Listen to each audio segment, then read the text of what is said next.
안녕하십니까. 전기산업기사 관련도 문제풀이 2과목 전력공학 2012년 1회부터 문제풀이를 시작하도록 하겠습니다. 예. 여러분 교재 21번부터 보겠습니다. 21번. 자, 21번. SF 시스가스의 차단기의 설명으로 적절하지 않은 것은 그랬는데 SF 시스가스는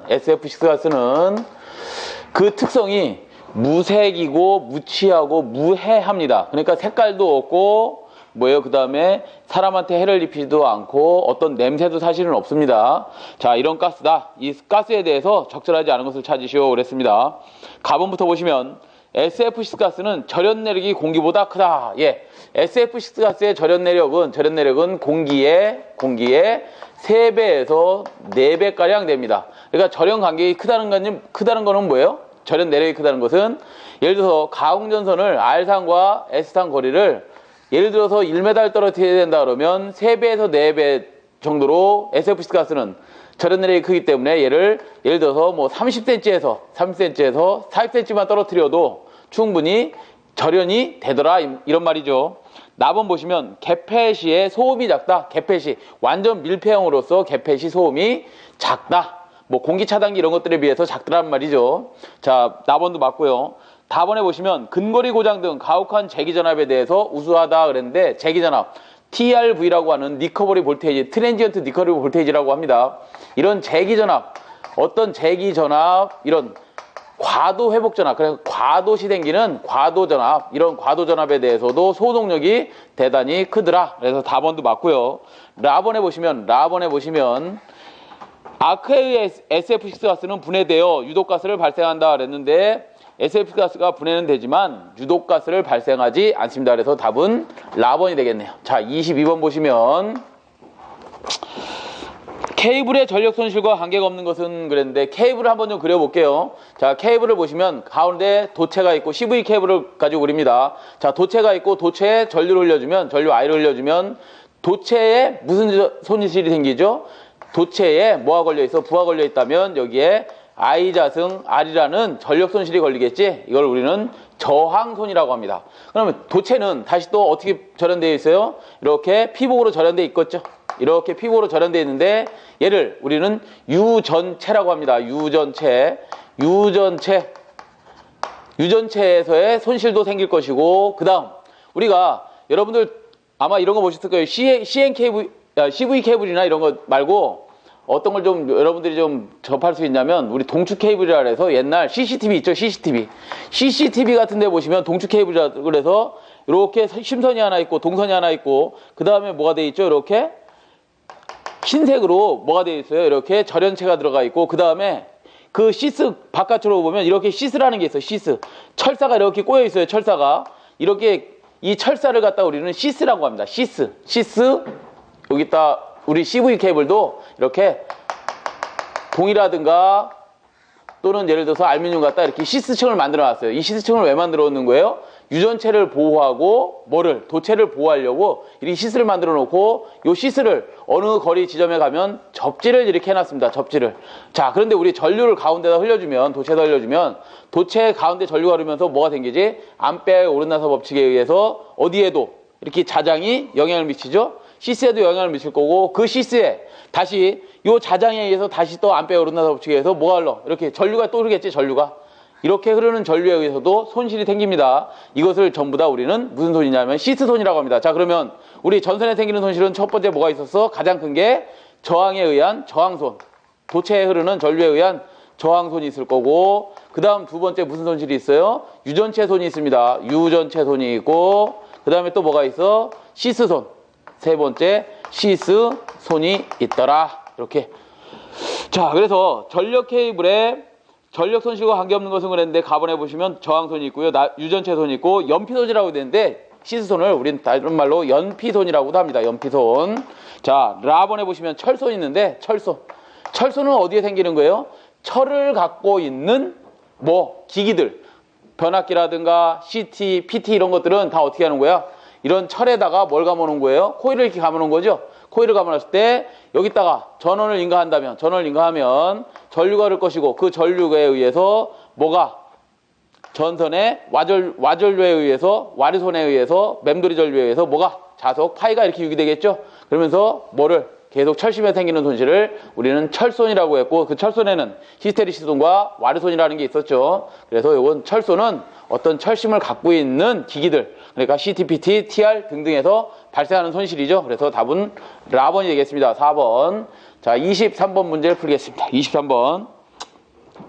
수전단에 관련된 다음 사항 중 틀린 것은 그랬는데, 수전단에 관련된 다음 사항 중 틀린 것을 보자.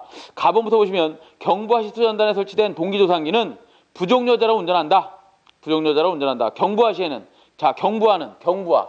자, 이런 거죠. 전원단이 있고 우리 수전단이 있을 텐데, 수전단에 부하가 아주 조그맣게 작게 걸려 있답니다. 경부하 또는 무부하 시에 수전단 전압이 어떻게 되겠어요? 당연히 수전단 전압이 일부 올라갈 겁니다. 일부 올라가면 이 전압을 뭐 해주기 위해서, 지상분으로 만들어주기 위해서 지상 무효전력을 공급해줘야 되겠지? 그걸 누가 하는 거예요? 동기조상기, 뭐 노타리 콘덴서라고 할까요? RC에서 노타리 콘덴서에서 무슨 운전해주면, 얘를 부족여자 해주면 뭐 한다는 거야? 선로에 뭐를 공급하는 거예요? 지상무효전력을 공급하는 거죠. 지상무효분을 공급해서 뭐 한다고? 전압을 떨어뜨리는 역할을 한다. 그랬어요. 가보는 맞고요. 다음 나번에 보시면 중부하시, 부하가 많이 걸려 있답니다. 이번에는 중부하시에는 부하가 많이 걸려 있을 때는 전압이 어떻게 되겠어? 선로의 전압이 좀 떨어지겠죠. 자, 중부하시 수전단에 설치된 동기성계는 부족여자로 운전해서 진상을 내보내는 게 아니라 과여자 운전해서 진상을 내보내야지만 어떤 내가 원하는 전압을 항상 받고 있겠죠. 그래서 과여자 시에는 중부하 시에는 뭐 해야 된다고? 노타리 콘덴서가 과여자하고 뭐 해야 되는 거예요? 진상무효 전력을 어디다 공급해준다? 선로에 공급해줘야 되겠지. 답은 나번이 되겠네, 일단. 자, 다번에 보시면 중부하시 수전단에 전력 콘덴서를 투입한다. 맞습니다. 과여자, 진상무효 전력 내보내는 게 우리 동기조상기뿐만 아니라 전력용 콘덴서도 진상무효분을 내보내고 있죠. 예. 그 다음 라번에 보시면 시충전 시 수전단 전압이 전압보다 높게 됨, 시충전 시 수전단 전압이 송전단보다 높게 되는 현상도 있을 수 있더라. 자, 그래서 나번이 되겠네요. 답은 나번. 자, 24번으로 갑니다. 24번은 단상 이선식의 비출, 배전설에서 대지정전 용량을 CS, 성간 정전 용량을 CM이라고 할 때 작용 정전 용량은 그랬습니다. 우리 전선이 이렇게 단상 이선식이 포설되어 있다면 대지와의 인덕턴스를, 정전 용량을 대지 정전 용량이라고 했습니다. 선간에 걸리는 정전 용량을 무슨 정전 용량? CM이라고 표시를 하겠다 이 말이죠. 그래서 이거를 만약에 단상 이선식으로 나타내려면 여기가 어떻게 되는 거예요? 등전이면 같을 등전이가 어디가 되는 거야? 여기가 가운데가 되겠지. 등전이가 된 거고 여기에 CM이 어떻게 나눠진 거나 똑같은 거야? 이렇게 나눠진 거나 똑같은 거죠. 그래서 CM인데 원래 CM 하나를 두 개로 나눴다 그러면 어떻게 되는 거야? 얘가 2CM짜리가 된 거죠. 2CM짜리가 하나로 더 합성된 거였었지. 그래서 우리 CN, 작용전량 CN을 구해봐라. 그러면 CS 플러스 2CM으로 쓸 수 있겠다. 몇 번에 있어요? 나번에 있네요. 나번. 예, 25번. 자, 25번 보시면 수전 용량에 비해 첨두 부하가 커지면 부하율은 그에 따라서 어떻게 되는가 그랬는데 우리 부하율 공식 알고 계시죠? 부하율은 최대 전력에 대한 뭐예요? 평균 전력의 비를 우리 부하율이라고 하죠. 부하율이라고 합니다. 자, 그럼 무슨 소리냐면 이렇게 예를 들어서 부하곡선이 있습니다. 1일에 부하곡선이 있는데 이 부하곡선을 이렇게 보죠.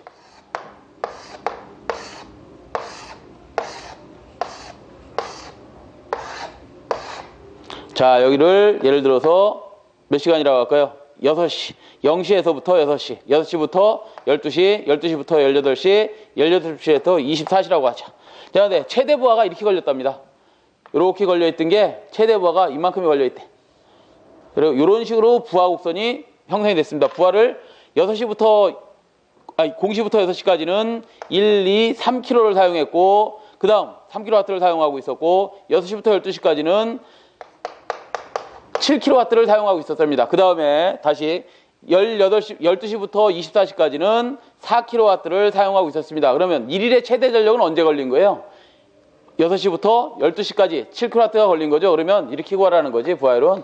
최대 전력이 7kW이고 평균 전력은 얘 어떻게 내는 거예요? 1일의 평균 전력은. 사용 전력량을, 전체 사용 전력량을 어떻게 해주면 돼? 1일의 시간으로 나눠주면 걔가 평균 전력이 되는 거죠. 자, 그럼 어떻게 해야 된다?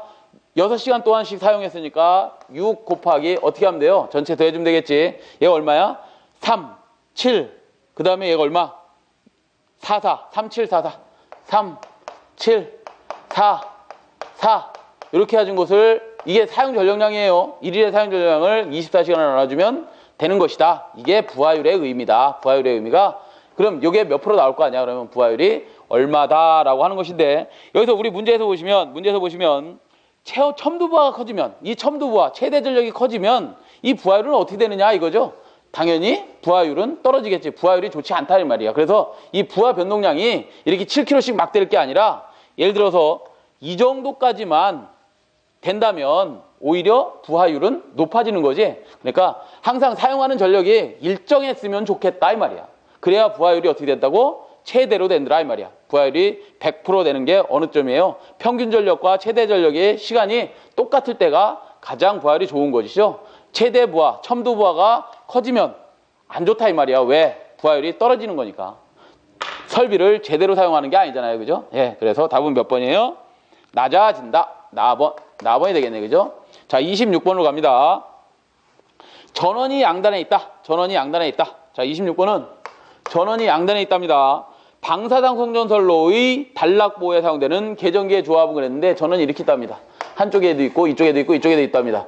중간중간에 변전소가 있는 모양이에요. 변전소가 이렇게 있습니다. 변전소가 있는데 여기에 전원이 한쪽에만 있다면, 이렇게 수지상식으로 한쪽에만 있다면 그냥 OCR 계전기만 CT 달아가지고 OCR 달고, CT 달아갖고 OCR 달고, CT 가지고 OCR 달고 이렇게 하면 되는데, 이렇게 하면 어느 쯤에 전류가 흐르니까 여기에 과전류가 흐르니까 여기 끊어주면 되겠구나 이렇게 검측을 할 수가 있는데, 양단에 전원이 있다면 고장이 이쪽에서 들어오는지 이쪽에서 들어오는지 파악을 해야 돼요. 그래갖고 어느 쪽 계전기를 트립시켜 줄지를 결정을 해야 됩니다. 그래서 필요한 것들이 뭐가 있느냐 그랬는데, 단락 방향 계전기 DS하고 디스트리뷰션, 그러니까 디스트리뷰션이죠. 그러니까 방향 계전기 숏이죠. 방향 단락 계전기가 필요하고요. 그 다음에 또 뭐가 필요하다? 여기에 보시면 과전류 계전기를 서로 조합해야 된다. OCR 계전기를 서로 이렇게 조합해야지만 우리가 검출을 해낼 수 있더라. 그래서 답이 몇 번에 있냐면 나번에 보시면 있네.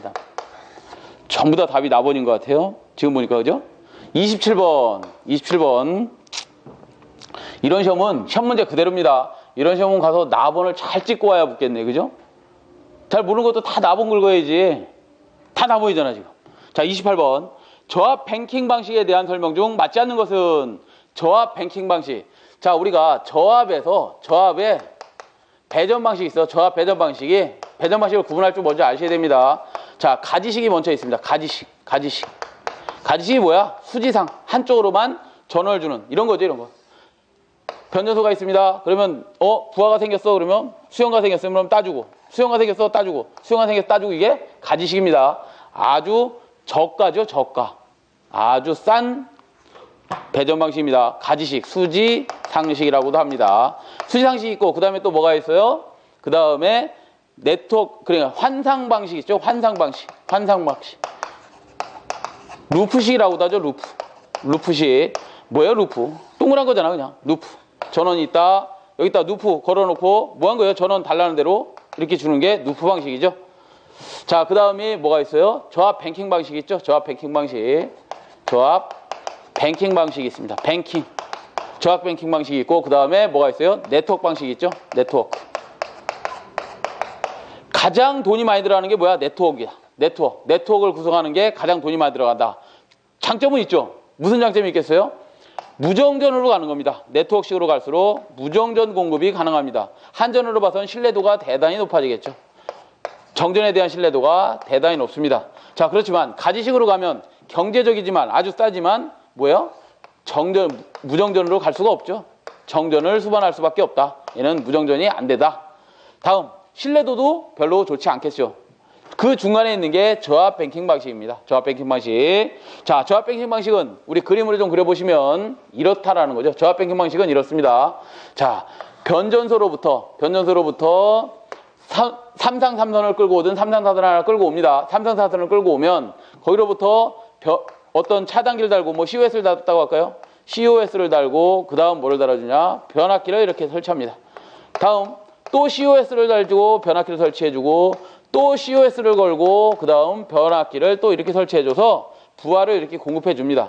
부하를 공급해주는데 얘도 부하를 공급해주고 이게 저압 뱅킹 방식이에요.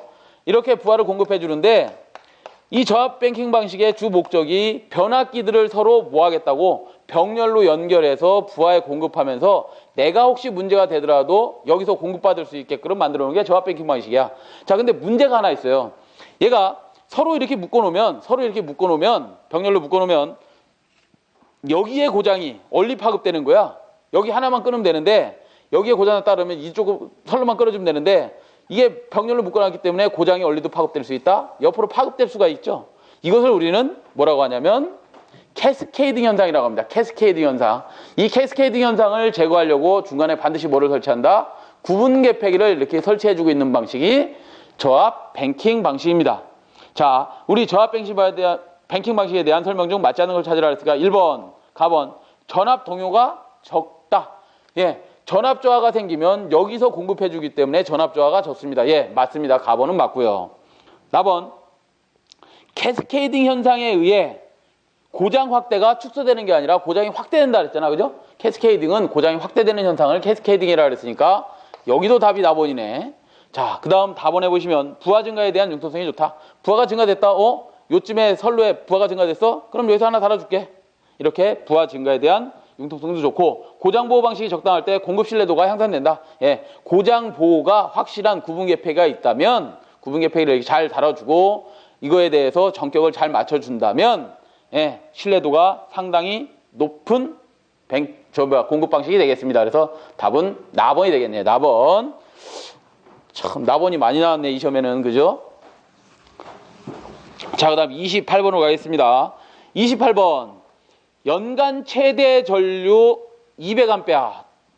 예, 조금 어려운 문제가 나왔네요. 연간 최대 전류가 200A랍니다. 배전거리가 10km, 배전거리가 10km의 말단에 집중 부하를 가진 6.6kV 삼상삼선식 배전선이 있다. 이 선로의 연간 손실 전력량의 밑줄. 연간 손실 전력량은 약 몇 메가와트 아워가 되는지 계산해봐라 그랬습니다. 단 부하율은 부하율을 F라고 표시하고 로드 팩터입니다. 로드 팩터가 0.6, 손실계수 H는 0.3 F 플러스 0.7 F의 자승이고 전선의 저항은 0.25 오음파 킬로미터다. 문제 읽다가 뭐고 하는지 다 까먹었네. 그죠? 자, 28번은 이렇게 계산을 하셔야 됩니다. 여러분들이 연부하율을 한번 구해봤을 거야. 연부하율은 공식이 어떻게 되죠? 1년간의 부하율을 계산하는 거니까 연간 생기는 최대 전력분의 연간 발생한 뭐? 평균 전력. 연간 평균 전력을 가지고 뭐를 계산했어요? 1년간의 부하율을 계산했었죠. 이렇게. 그런데 여기서는 지금 뭘 구하라 그랬냐면 손실 전력량, 연간 손실 전력량을 구하라 했으니까 어디서 구하냐면 똑같습니다. 여기서 손실 계수를 먼저 알아야 됩니다. 손실 계수 식을 여러분들이 알고 계셔야 돼. 연간 손실 계수는 이렇습니다. 최대 전력 손실분해 이렇게 구하시면 돼. 연간 발생한 평균 손실 전력 손실이라고 할까요? 손실 전력이든 이거 가지고 우리가 뭘 구할 수 있다? 여기서 평균 연간 발생한 손실 전력량을 구할 수가 있습니다. 자, 그럼 이건 어떻게 구해요? 우리 부하율에서는 이렇게 계산했었지. 연 평균 전력을 어떻게 했죠? 연간 사용 전력량을 뭐로? 시간으로 나눴잖아. 시간. 무슨 시간? 연 시간으로 나눠졌었죠. 그러면 연 최대 전력에 대한 식으로 우리 연 부하율을 계산할 수 있었는데 연 손실 계수는 어떻게 구하냐면 똑같습니다. 연간 최대 전력으로 뭐를 연간 손실 전력량. 이제 연간 손실이 얼마 발생했냐 전력량을 연 시간으로 나눠주면 얘가 되는 거예요. 자, 그러면 연 손실 전력량을 계산해라 그랬으니까 연간 손실 전력량을 이렇게 빼낼 수 있나? 연간 손실 전력량은 어떻게 계산할 수 있어요? 시간 곱하기 연 최대 전력 곱하기 연 손실 개수를 곱하면 되겠죠? 예, 그렇네요. 그러면 어떻게 한다? 시간 곱하기 연간 시간 곱하기 연간 최대 전력 손실이 되죠. 손실 곱하기 어떻게 하면 되는 거야? 손실 개수. 우리 여기서 손실 개수를 이렇게 하자. H라고 하자. H를 곱해주면 연간 손실 전력량, 여기서 얘기하는 메가와트 아워를 계산할 수 있겠구나 그러시면 돼요. 자, 그러면 연 시간을 한번 계산해 보자. 연 시간이면 1년이면 어떻게 계산하면 되는 거야? 365일 곱하기 시간으로 하라 했으니까 24시간 곱해주면 되겠죠. 자, 그 다음 연 최대 전력 손실이라 그랬으니까 우리가 전력 손실은 어떻게 하죠? 전력 손실 PL이다 그러면 여러분들이 알고 계시는 공식이 3I 승R 아니야, 그죠? 그러면 똑같습니다. 여기서도 3 곱하기 I인데 최대 전력 손실이라니까 여기가 최대 전류가 들어가면 돼. 최대 전력, 맥시멈 전류가 들어가면 됩니다. 3에다가 IM의 자승, 맥시멈 전류 곱하기 저항 R 곱하기 손실 계수 H를 곱해주면 뭘 구할 수 있다? 연간 손실 전력량을 구할 수 있습니다. 자, 그러면 다시 계산해보자. 365일 곱하기 24시간 곱하기 3 곱하기 전류값이 얼마 주어졌나요? 전류가 얼마 주어졌어? 전류가 어디 주었네? 연간 최대 전류가 200A 주었네. 200A. 200의 자승 곱하기 R은 얼마 주어진 겁니까? 전선의 저항이 맨 밑에 줄에 보시면 0.25 오음파 킬로미터당이라 그랬어. 근데 배전거리가 얼마라 그랬어? 10km라 했으니까 0.25에다 얼마를 곱해줘야 돼? 10을 곱해줘야지만 되겠죠. 10을 곱하면 얘가 얼마가 되는 거예요? 2.5ohm이 되나요? 2.5ohm이 되죠. 곱하기 H는 손실계수라 그랬는데 그 손실계수가 어떻게 주어졌다? 저기 보시니까 0.3 이렇게 이 공식을 갖다 들이대려네. 이 H에다는 어떻게 공식을 들어라는 거예요? 주어졌잖아. 0.3에 F 플러스 0.7에 F의 자승으로 하시오. 이렇게 주어졌죠? 자, 그러면 0.3 곱하기 어떻게 하라는 거야? 부하율도 주어졌겠지. 이거 부하율 주어졌을 텐데 얼마로 주어졌어? 0.6으로 주어졌답니다. 그럼 0.6에다가 플러스 0.7 곱하기 0.6에 자승하라는 거죠. 이거 다 계산해라 이거야. 여러분들이 이걸 어떻게 다 시험장에 가서 풀고 앉아있냐고. 공식이 생각이 나겠습니까 이게? 어쩔 수 없이 여러분들한테 풀어는 드리지만 풀어달라는 욕심은 없어요. 왜? 그냥 여러분들이 운 좋으면 찍어. 나번이 오늘 많이 나왔잖아. 나번 찍어. 나번. 답도 나번에 있어. 1135. 예, 계산하시면 1135 M 메가와트 아우가 나온답니다. 아우가 나옵니다. 자, 좋습니다. 뭐 이렇게 어떻게 합니까? 1135 숫자도 안 변하고 거의 나올 거니까 예, 찍어야지 뭐 이거. 공식을 어떻게 다 가서 쓰고 있어. 예, 좋습니다. 자, 그 다음에 29번으로 가겠습니다. 29번. 29번에 보시면 송전거리가 50km 이러거나 풀어 이런 거. 여러분들이 잘 알고 있는 공식. 송전거리가 50km, 송전전력 5000kW일 때 스틸식에 의한 송전전압 대략 몇 kV가 적당한가 그랬어요. 자, 선로가 이렇게 설치되어 있답니다. 송전선로를 50km에서 가선했고 여기에 송전전력을 PS를 5000kW를 실어 보내고 싶어요. 자, 그럴 때 알맞은 송전전압을 VS를 얼마로 해야지만 이 5000kW가 우리 수전단에서 그대로 받아 쓸 수 있겠냐 이거지. 부하가 5000kW에 맞게 잘 쓸 수 있겠냐. 그러면 그때의 전압값을 구해봐라 이거죠. 몇 볼트를 줘야지만 되겠느냐. VS는 우리 스틸식은 어떻게 구하죠? VS는 5.5의 루트 어떻게 된다? 0.6 L 플러스 100분의 P다.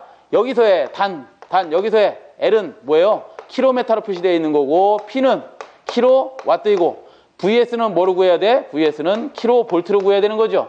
자, 그러면 다 주어진 대로 5.5에다가 루트 0.6에 곱하기 거리가 얼마 줬어요? 50km가 줬으니까 50 단위 환산할 필요가 있다 없다? 킬로미터니까 그대로 집어넣어주면 되겠고 플러스 100분의 P가 얼마? 5000kW라 했으니까 5000 집어넣어주고 계산기 잘 누르시면 49.19가 나온답니다. 49.19 당연히 단위는 킬로볼트가 됐겠죠. 49.19kV로 PS를 송전해주면 PR에서 내가 원하는 만큼 수전을 받을 수 있겠구나 이런 거죠. 그래서 송전선을 설치해 놓고 전력값을 얼마로 결정해야 될까? 전압을 얼마로 결정해야 될까? 이런 것들이죠. 우리가 전력량을 결정해야 된다 그러면 전력량 결정하시는 건 뭐가 있었죠? 뭐가 있지? 세 가지가? 네 가지 중에 첫 번째 뭐가 있어서 고유부하법, 그 다음에 속력량 계수법, 그 다음에 이 알프레드 스틸식에서 어떤 거, 요 피기를 계산할 수도 있고, 그 다음에 안정도 한계식에서도 우리 피를 계산할 수 있었죠? 예, 좋습니다. 다음 몇 번에 있어요? 다번. 예, 오랜만에 다번 나옵니다. 자, 30번. 30번 보시면, 부하의 밸런스가 필요한 배전 방식은, 밸런스가 필요한 방식, 수평을, 전압 불평을 맞춰주는 방식이 뭐예요? 꼭 필요한 게 단상 3선식에서는 밸런스가 반드시 필요한 것이죠. 다음 몇 번에 있어요? 4번. 라번에 있네, 라번. 자, 31번. 연가의 효과로 볼 수 없는 것은 그랬는데, 연가가 뭐예요, 연가? 원래 송전선이 이렇게 길게 100km가 설치됐다고 하죠. 이렇게 100km가 설치되어 있는데, 얘를 우리 대지에서 본다면 A상, B상, C상이 항상 C상은 대지와 가깝고 B상은 중간에 있고 A상은 항상 대지와 거리가 멀죠. 결국 충전 용량, 정전 용량 C가 불평형으로 걸리고 있는 거 아니야? 이 평형을 맞춰주려고 어떻게 하겠다고? 연가라는 게 뭐예요? 선을 이렇게 구분해 주겠다 이거야. 어떻게? 하나, 둘, 세 개를 가지고 3등분 해준다. 3등분 해주면 이렇게 하는 거죠, 연가를. 변전소나 또는 연가용 철탑을 이용해서 3등분을 해주고 C를 어떻게 하겠다는 거야? 대지와의 충전 용량, 정전 용량 C를 어떻게 했다고? 한 번, 두 번, 세 번 맨 밑에 있다가 중간에 있다가 어디로? 맨 위로 가게 이렇게 평형을 잡아주는 게 우리가 연가라고 하죠. 이렇게 되면 선로정수가 어떻게 되는 거야? 선로정수가 평형이 되는 거죠. 평형. 네, 선로정수가 평형이 될 겁니다. 자, 문제로 돌아와서 연가의 효과로 볼 수 없는 거. 이렇게 선로정수를 평형시키면 어떤 효과가 있는데 그랬어요. 답이 아닌 것을 찾으시오. 가번, 선로정수의 평형. 다번 해보시면 유도장애의 감소. 예, 직렬공진이 방대고, 나번 해보시면 대지정전 용량이 감소되지는 않습니다. 대지정전 용량이 감소되는 건 아니지. 선로정도를 평형시키는 거지. 예, 그래서 답은 몇 번이 되겠어요? 나번이 되겠네요. 나번. 자, 32번으로 가겠습니다. 32번. 유량을 구분할 때, 유량을 구분한답니다. 자, 무슨 소리냐면, 우리가 비가 오는데 그 비의 양을 어떤 식으로 구분한답니다. 32번은 이렇게 저수지가 있습니다. 예를 들어서 저수지가 있는데, 이 유량 구분할 때 이렇게 물이 어느 정도 있을 때 이 양 갖고 1년 동안 얼마나 발전할 것인가를 알아야 되기 때문에 유량이 상당히 중요합니다. 어디서? 발전소에서는 상당히 유량의 크기가, 이 저수지가 얼마나인데 이 유량이 1년 동안 이걸 355일 동안 그대로 저수지가 이 정도 밑으로 더 떨어지지 않게 유지할 수 있는 일이 있을 거고, 또는 뭐 275일 또는 뭐 185일 또는 95일 등등등 이렇게 유량을 어느 정도나 유지하고 있는지를 항상 파악하고 있어야 되겠지. 그래야 발전량을 결정할 거 아니에요. 그렇기 때문에 이 저수지의 크기에 비례해서 유량을 결정하는데 이렇게 한답니다. 갈수량이 있고요. 갈수기야, 갈수기. 물이 없는 갈수기가 있고, 저수기가 있습니다. 저수량이 있고, 그 다음에 평균적으로 있는 수량이 있습니다. 평균은 요 정도 있나 봅니다. 평수량이 있고, 평균수량.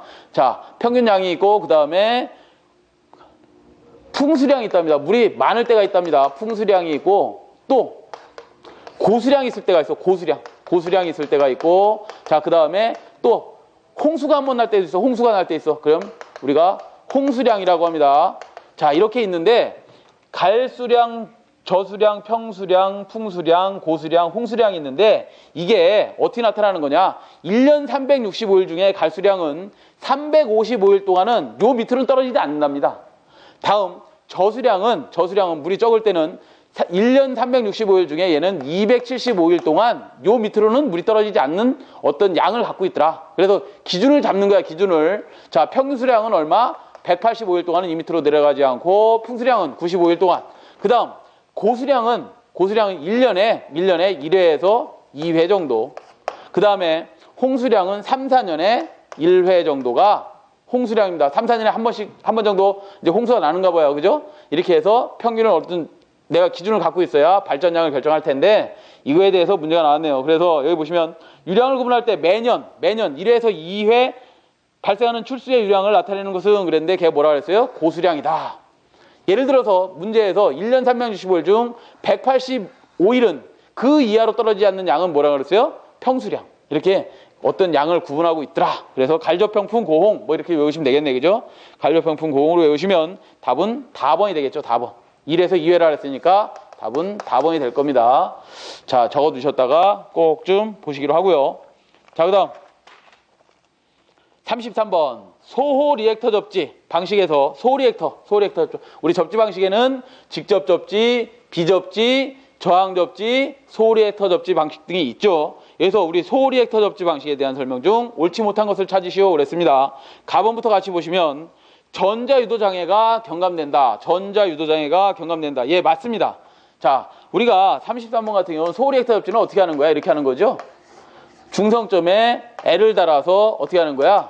선로에 충전되고 있는 C와 이 C들과 어떻게 하는 거야?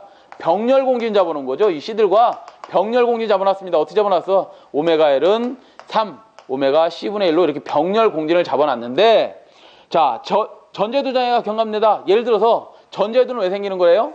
한 선이 지락됐을 때 전자유도 전압이 EM은 제2의 오메가 ML의 3IJ로만큼의 뭐 영상전류의 불평형에 의해서 걔가 어디에 건전한 상, 다른 상에 이렇게 전류가 흘러 들어갈 거 아니야? 고장상에도 흘러 들어가겠지만, 그렇지만 여기에 3I0라는 전류가 의해서 또 뭐야? 통신선에 뭐를 자장, 파일을 유기하겠죠, 이렇게. 이 유기하는데 소호 리액터 접지 방식에서는 그 전류가 L값 때문에 여기로 올라갈 수 있더라 없더라? 못 올라가더라. 결국 뭐예요? 저절로 지락이 생기더라도 그 전류값이 소멸돼 버리기 때문에 통신선에도 유도장애를 주지 않는다. 전자유도장애를 주지 않습니다. 자, 맞고요. 나번에 보시면 지락 중에도 계속 송전이 가능하더라. 왜? 이 L값이 크기 때문에 전류가 지락 고장이 흘러 들어가더라도 L값에 의해서 소멸돼 버리더라 이거야. 그래서 그냥 송전이 가능하더라. 자, 그 다음 지락 전류가 대단히 적습니다. 지락 전류가 작을 수밖에 없지. 큰 지락이 생겼지만 뭐 때문에? L에 의해서 지락 전류가 완전히 소멸이 돼 버립니다. 자, 그렇기 때문에 지락 전류가 같다. 선택 계정기의 동작이 요기하다. 전류값이 작아서 여기다가 CT라든가 이런 어떤 OCR이라든가 OCGR 같은 것들을 다뤄놔봐야 검출이 안 돼. 검출이 안 됩니다. 그래서 여기 보시면 동작 계정기가 동작이 안 돼. 그러니까 보호 계정기 자체를, 프로텍션 계정기 자체를 아예 설치할 필요가 없습니다. 그래서 소호 리액터 접지 방식은 잘못된 것이 라번에 있네요. 라번에 보시면 뭐라고 되어 있어? 선택 계정기의 동작이 용이하다. 용이하지 않습니다. 가장 용이한 방식이 뭐예요? 직접 접지 방식이죠. 자, 34번으로 가겠습니다. 가공전선로에 2도를 D라고 하면 전선의 실제 길이는 경간 S보다 얼마나 차이가 나는가 그래서요. 우리 실제 길이 L은 S 플러스 3S분의 8D의 자승인데 이 경간 S보다 얼만큼 더 긴 거야? 요만큼 더 긴 거죠? 무슨 소리야? 전주가 이렇게 있습니다. 실제 경간이 여기서 여기 경간이 S랍니다. 근데 전선은 평행하게 전선을 가선하는 게 아니라 어떻게 약간 늘어지게 했죠? 딥을 이렇게 주고 가선돼 있지. 이 실제 길이 L은 어떻게 되는 거야? 경간에다가 얼마큼 길어진다고? 3S분의 8D의 자승. 걔는 몇 프로라 그랬어? 0.1% 정도 더 길어진다 그랬었죠? 자, 그래서 답은 몇 번에 있어요? 라번에 보시면 3S분의 8D의 자승이다. 그래서 라번에 있네요. 자, 35번. 어떤 수력발전소의 수학관에서, 자, 우리 발전 문제가 요즘은 많이 나오고 있어요. 세네 문제씩은 꼭 나옵니다. 세 문제 정도씩은 항상 나오는 것 같아요. 어떤 수력발전소의 수학관에서 분출되는 물의 속도와 직접적인 관련이 없는 것은 그랬는데, 우리 물의 속도, 분출 속도 V는 유속계수 CV에다가 루트 EGH입니다. 자, 그래서 V는 유연학차에도 관계 있고, 그러니까 물이 빠져나가는 입구, 그러니까 물이 빠져나갈 때 이렇게 예를 들어서 오리피스라고 하는데, 이렇게 어떤 함에 예를 들어서 관을 쭉 연결해놨는데 이 관 여기를 끝을 어떻게 설치해놨냐, 처리했느냐에 따라서 유속계수가 틀려집니다. 뭐 여기를 라운드를 줬느냐, 아니면 여기를 뾰족하게 이렇게 만들어놨느냐, 뭐 등등에 대해서 유속계수가 틀려집니다. 자, 그럼 여기에 대해서 관계없는 것은 어떤 것이냐 그랬는데, 가번에 보시면 수면에서의 연직 거리도 관계가 있고요. 관의 경사면이 어떻게 되어 있느냐에 따라서 속도하고 관계 있고, 관의 길이는 관계가 없습니다. 관의 길이는 관계가 없다. 자, 그렇게 보시면 될 것 같고, 유량도 당연히 관계가 있고요. 자, 36번으로 갑니다. 36번에 보시면 왜 유량은 왜 관계가 있냐면, 우리 Q는 이런 거 배우셨을 거야 아마. AV다. AV다. 그 어떤 단면적을 갖는 이 단면적을 갖는 이 점에서의 유량 그 물양은 Q는 물양은 여기에 단면적 관의 단면적에다가 곱하기 속도 V를 곱해주죠. 그래서 단 관면적하고는 관계 있어도 그 길이하고는 관계 없더라. 그 길이하고는 관계가 없습니다. 자, 답변이 되고요. 36번. 삼상삼선식에서 일정한 거리에 일정한 전력을 송전할 경우 전로에서의 저항손은 그랬습니다. 자, 저항손은 아마도 이건 많이 해보셨을 것 같은데 우리 손실 PL은 이거죠. 3 I자승 R이다. 여기서 3의 전류 I는 루트 3 V 코사인 세타분의 P의 자승의 R이다. 여기서 뭘 물어봤어요? 전력 손실과 저항손과 뭘 물어봤어? 전력 손실, 저항 손실이지. 저항에서 전력을 소비하는 거지. 그래서 전력 손실은 전압과 무슨 관계 있느냐 그랬어. 그러면 자승 지워지면 3 지워지면 V자승 코사인 자승 세타분의 P자승의 R이다. 고로 어떻게 되는 거예요? 고로 PL 전력 손실은 저항손은 어떻게 된다고? V자승에 반비례하더라. V자승에 반비례하더라. 성간전압에 자승에 반비례한다. 그래서 답은 라번이 되겠네요. 라번. 자, 37번. 단락점까지의 한선의 임피던스가 Z는 3 플러스 J의 4. 그 다음 단락점 전압이 3450V 단상이선식 전선로의 단락 용량은 몇 kVA인가 그랬어요. 부하전류는 무시한다 그랬는데 우리 단락 용량을 구하시오 그랬으니까 단락 용량은 37번은 단락 용량은 어떻게 계산해요? 단상 전력에서 단락 용량은 어떻게? 단락 용량은 2에 IS를 곱해주면 되는 거지. 2가 뭐야 결국 2는 여기서는 선간전압이나 상전압이나 같은 얘기죠. 전격전압에 대해서 얼마를 곱해주는 거야? 전격 차단전류 곱해주면 되지. 자, 그러면 얘는 V에다가 전격 차단전류는 어떻게 구해요? Z분의 2가 되겠죠. Z분의 2가 될 겁니다. V는 V다. 2는 V다. 같은 V죠. 그러면 여기에 또 어떻게 해야 돼? Z값이 얼마 주어졌다고? Z값이 얼마? 3 플러스 J의 4가 주어졌네. 자, 그러면 Z값을 한번 보면 이렇게 구할 수 있지. 3 플러스 J의 4니까 백터합하면 3의 자승 플러스 4의 자승이다. 자, 그런데 문제를 잠깐 다시 보시면 한 선의 임피던스가 주었어. 한 선의 임피던스니까 몇 가닥? 두 선이잖아. 두 가닥에 대한 전압의 자승하면 되겠죠. 얼마? 전압이 얼마 됐어요? 3450의 자승이네. 그죠? 3450 볼트의 자승을 넣고 계산을 해 보시면 얼마가 나오냐? 1190.25 kVA가 나온답니다. 1190.25 kVA가 나오더라. 답 몇 번? 라번에 있네요. 라번. 자, 38번 보시면 전려용 콘덴서의 직렬로 콘덴서 용량이 5% 정도의 유도 리액턴스를 삽입한다. 목적이 뭐냐요? 자, 38번은 이렇게 콘덴서를 설치해놨는데 델타 결선하죠. 그 앞단에 리액터를 달아준답니다. 이렇게 SR 직렬 리액터 시리즈 리액터를 달아주는데 얘는 왜 설치하는 거냐? 얘 콘덴서를 투입하거나 개방할 때 특이현상이 발생하면서 제5고조파가 겨나오죠. 잔류전화에 의해서 5고조파가 겨나오는데 이 5조파를 뭐 하려고 얘는 제거하려고. 몇 고조파 제거? 5고조파 제거가 목적이더라. 답 몇 번에 있어요? 5고조파 제거가 나번에 보니까 있네. 나번. 자, 39번은 가공전선을 단도체식으로 하는 것보다 같은 단면적의 복도체를 사용했다. 옳지 않은 것은 그랬습니다. 옳지 않은 것은 나번에 보니까 있네. 나번에 전선의 정전 용량이 감소되더라. 자, 한번 볼까요? 정전 용량 시에는 로그 11m라는 R분의 D의 분의 0.02413인데 여기서 우리가 복도체로 한다는 얘기는 등가 반지름 자체가 커진다는 얘기죠. 등가 반지름이 커진다. 그럼 이 자체가 어떻게 되지? 작아진다. 이 자체가 작아지면 C에는 뭐가 되는 거예요? 증가가 되는 거죠. 증가. 근데 전선의 정전량이 감소된다 그랬으니까 나번이 답이 되겠네요. 나번. 40번.